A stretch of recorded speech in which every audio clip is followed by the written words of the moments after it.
총 17명의 어드밴스드 소믈리에가 그중에 한 명 제가 모신 거네요. 그렇습니다. 그냥 애호가로서 즐긴다고 하면 아무 문제가 없다고 생각을 해요. 근데 전문가는 그렇게 접근해서 안 됩니다. 근데 진짜 대단한 것 같은데. 네, 열심히 저도 살아야겠네요. 뭐 저 그 정도까지는 아니지만 열심히 살 저는 이제 좀 반갑습니다.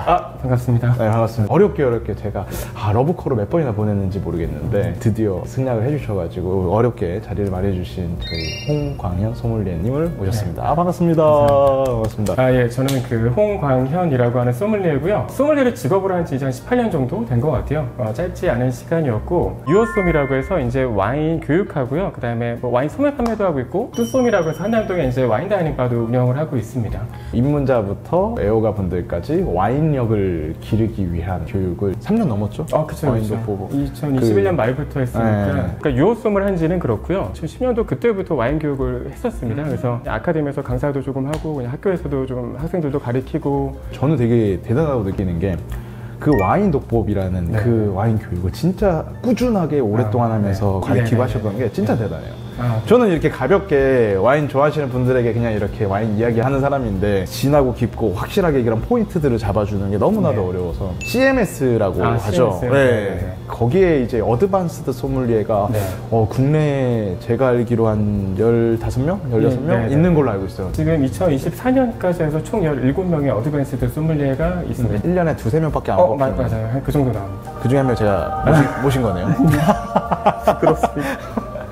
그러면은 이게 어떻게 하면 그 어드밴스를 딸 수가 있나요? 서티파이드 소믈리에가 있고요. 그다음에 어드밴스드 소믈리에가 있고, 그다음에 이제 마스터 소믈리에가 있습니다. 와인에 대한 전반적인 지식뿐만이 아니라 이건 소믈리에 시험이기 때문에 서비스에 대한 것도 능력이 굉장히 중요하고요. 블라인드 테이스팅도 굉장히 중요한 부분을 차지합니다. 그래서 그럼 이론과 실무를 그렇죠, 둘 다 맞습니다. 비중이 어떻게? 다 중요합니다. 그러니까 이게 50대 50대 관악이어서 하나라도 패스를 못하면 안 됩니다.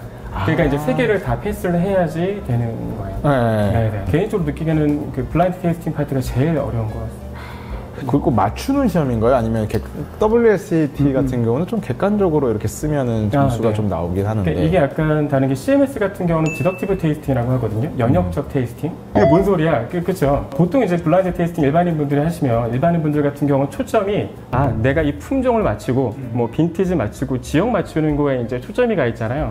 디덕티브 테이스팅은 그런 것보다는 내가 이 답을 도출하는 과정 역시도 맞아야 됩니다. 그러니까 색이라던가 향이라던가 맛에 대해서 내가 이야기하는 것들, 내가 와인에서 읽어내는 것들이 추론해서 결론을 내야지 맞는 시험이라서 답만 맞춘다고 패스하는 시험은 아닙니다. 그럼 과정을 쓰는 거네요? 어떻게 보면은? 구술로 합니다. 그러니까 이게 좀 다른 게 서티파이드 같은 경우는 그냥 이렇게 체크하는 거고요. 그다음에 이제 어드밴스드부터는 이제 25분 동안 와인 6가지를 이제 블라인드 테이스팅 하는데 제가 지금 말하는 속도보다 훨씬 더 빨리 색, 향, 맛에 대한 것들 다 언급하고 그다음에 이제 결론도 이니셜하고 이제 파이널로 나눠지는데 생각하거나 열 틈이 거의 없습니다. 이렇게 말하면서 계속 이렇게 흐름이 이어가야 돼요. 연역적으로 머릿속에서는.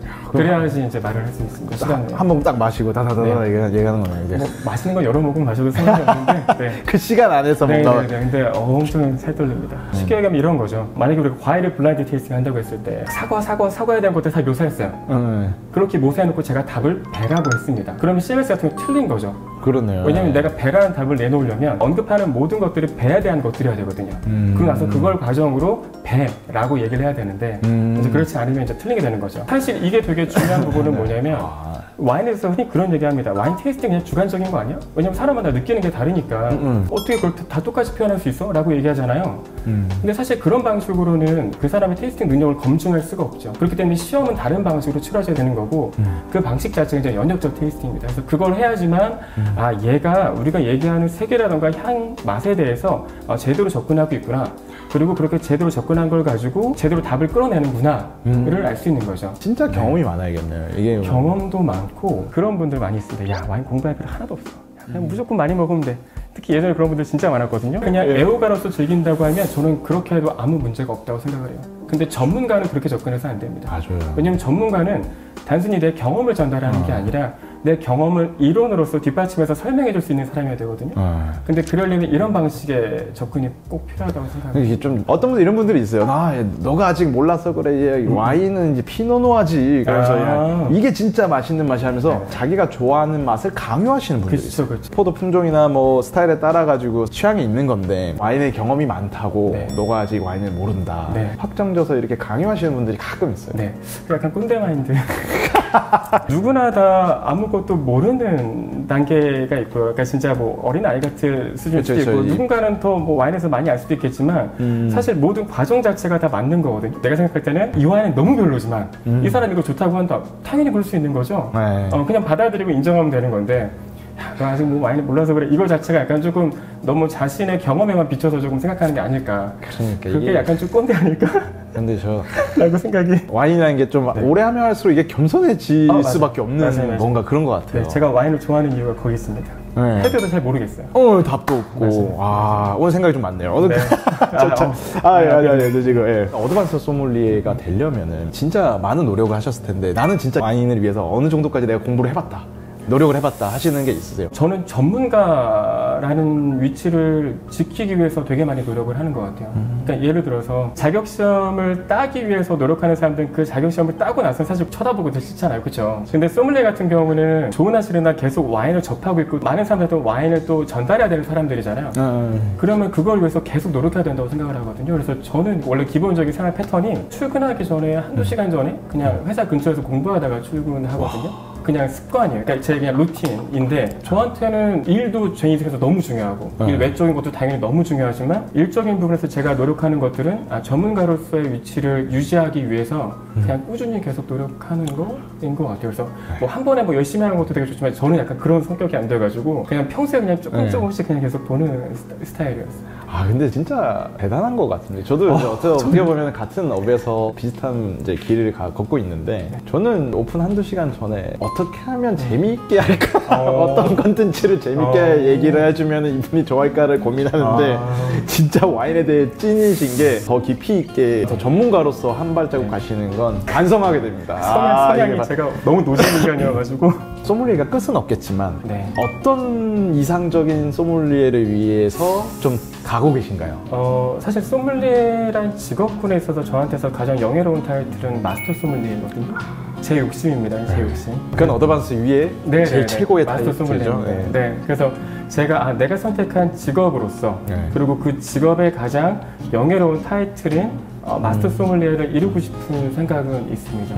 그거는 이제 한국의 몇 명이 아니라 전 세계에 국내에서 활동하고 계신 분은 안 계시고 이번 3월에 그 시험이 치러집니다. 그래서 당연히 많은 분들이 됐으면 좋겠고 그리고 거기에 저도 뒤처지지 않게 그 자리에 꼈으면 좋겠고 사실 소믈리에는 지식을 겨루는 직업은 아니잖아요. 그 소믈리에라는 게 그러니까 흔히들 착각하고 계신다고 생각하는 게 소믈리에는 결국은 고객한테 만족을 주는 일이라고 저는 개인적으로 생각을 하거든요. 내가 와인에 대해서 지식을 갖추는 것도 고객한테 만족을 주기 위한 수단인 거지 내가 레벨을 이루는 것 자체가 목적이 돼서는 안 된다고 생각하거든요. 목표가 뭐 대회도 마찬가지고요. 근데 약간 그거를 조금 혼동하는 경우가 있다라는 생각이 들어요. 그러니까 저한테 가장 최고의 소믈리에는 뭐냐면 그냥 고객을 그 자리에서 만족시키는 소믈리에라고 생각을 하거든요. 사실 지식은 그 이상은 필요 없다고 생각되거든요. 저는 그래서 지금 이렇게 소믈리에들이 이런 CMS라던가 전문적인 와인 교육들을 많이 듣고 성장하면 성장할수록 한국의 와인 시장 자체가 질적으로 굉장히 성장하는 거기 때문에 거기에 당연히 일반인 분들도 포함되어 있다고 생각되거든요. 소믈리에들의 수준이 높아져야지 한국 와인 시장 전체의 수준이 더 높아진다고 생각합니다. 그럼 이제 앞으로의 이제 꿈이라고 보면 목표는 이제 마스터 소믈리에. 마스터 소믈리에고 일단은 마스터 소믈리에. 소믈리에는 어쨌든 근데 고객을 만족시키는 그런 최고의 서비스를 하는 사람으로서 노력하고 있는 거고요. 열심히 저도 살아야겠네요. 뭐 저 그 정도까지는 아니지만 어쨌든 너무 반갑습니다. 반갑고요. 와인에 대해서 한번 제가 그래도 오늘 좀 이야기하면서 편안하게 드리려고 샴페인을 준비를 해봤어요. 너무 좋습니다. 근데 제가 오늘 잔을 좀 바꿔서 드렸어요. 요즘 드셔보니까 어떠세요? 이게 좀 끄고 좋습니다. 좋나요? 근데 사실 이게 있어요. 솔직하게 샴페인 같은 경우는 기포가 있는 게 특징이잖아요. 그 기포에서 향의 발산이 되게 좋거든요. 이런 잔에 따랐을 때 향을 모으는 능력은 좀 더 좋긴 하지만 사실 안에서 스파클링이 계속 나오자 기포가 낮으면 향이 밖으로 빠지는 것도 생각보다 많아지게 되고요. 저희가 지금 얘기 나눈 시간이 그렇게 오래되지 않은 것 같은데 지금 보면 잔의 기포가 거의 느껴지지 않을 거예요. 그렇죠? 그러니까 많이 그리고 빠졌어요. 향의 발산이 많이 줄어듭니다. 네. 다만 기포가 없을 때에도 향은 잘 느낄 수 있죠. 이런 잔이라고 하면 잔에 따라서 감각적인 경험은 엄청나게 달라진다. 진짜 오늘 샴페인도 이전에 먹었더니 좀 다른 느낌들을 바로 얘기를 해주셔서 또 오늘 또 모시게 된 또 다른 이유 중에 하나가 똑같은 와인인데 다른 잔을 먹었을 때 진짜 소믈리에님도 이게 그렇게 느껴지시는 건지 비교하는 시간을 한번 가져볼게요. 해보셨나요 이렇게? 개인적으로는 네. 많이 해보죠. 왜냐면 와인에 맞는 와인잔을 선택하는 것도 너무 중요한 거거든요. 그렇죠. 그렇게 한번 제가 준비를 한번 해보도록 하겠습니다. 알겠습니다. 네, 잠시 기다려주세요. 네.